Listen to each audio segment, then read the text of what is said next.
അപ്പോൾ ഇന്നത്തെ day start ചെയ്യുന്നത് ഒരു ഗ്ലാസ് ബൂസ്റ്റിൽ നിന്നാണ്. 20 രൂപയ്ക്കാണ് ഇത്രയും വലിയ ഗ്ലാസ്സിൽ ഒരു ബൂസ്റ്റ് വരുന്നത്. രാവിലത്തെ പ്രാക്ടീസ് സെഷനൊക്കെ കഴിഞ്ഞിട്ട് ഞങ്ങളൊരു ക്ലാസ്സിൽ പോയി ചുമ്മാ ഇരിക്കുകയാണ്. കുറച്ച് കഴിഞ്ഞപ്പോൾ വിശപ്പിൻ്റെ വിളി വന്നപ്പോൾ എല്ലാവരും അടുത്തുള്ള കടയിൽ പോയി മീറ്റോളും പപ്സും അതും ഇതൊക്കെ മേടിച്ച് കഴിച്ചു. പൈസ ഇല്ലെങ്കിലും വിശപ്പ് വരുമ്പോൾ പൈസ എവിടെ നിന്നൊക്കെ ഉണ്ടാവും. അങ്ങനെ പിന്നെ ഒരു സ്നിക്കേഴ്സും കഴിച്ചിട്ട് അവിടെ നിന്ന് ഞങ്ങൾ തിരിച്ച് കോളേജിലോട്ട് പോയി. ഉച്ചയ്ക്കത്തേക്ക് ഞങ്ങൾ ആരും ഫുഡ് കൊണ്ടുവന്നിട്ടില്ലായിരുന്നു. അപ്പോൾ ഉച്ചയ്ക്ക് നമ്മൾ ഇന്ന് പട്ടിണിയാണ്. വൈകിട്ട് നമുക്ക് പ്രാക്ടീസ് ഇല്ല, പക്ഷെ നമ്മുടെ ബോയ്സിന് വൈകിട്ട് പ്രാക്ടീസ് മാച്ച് ഉണ്ട്. അപ്പോൾ അത് കാണാൻ വേണ്ടി ഞങ്ങൾ ഒരുങ്ങിയിരിക്കുകയാണ്.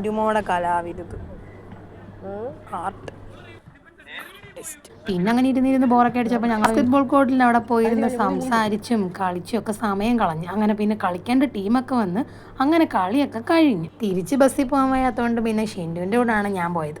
ഷിൻഡു ആണെങ്കിൽ എന്നെ സ്റ്റാൻഡ് വരെ ഇറക്കി. അവിടുന്ന് തന്നെ ബസ് കിട്ടാൻ കുറച്ച് പാടായിരുന്നു. അങ്ങനെ നമ്മുടെ അടുത്തുള്ള ഒരു അമ്പലത്തിൽ ഘോഷയാത്രയൊക്കെ പോകുന്നു.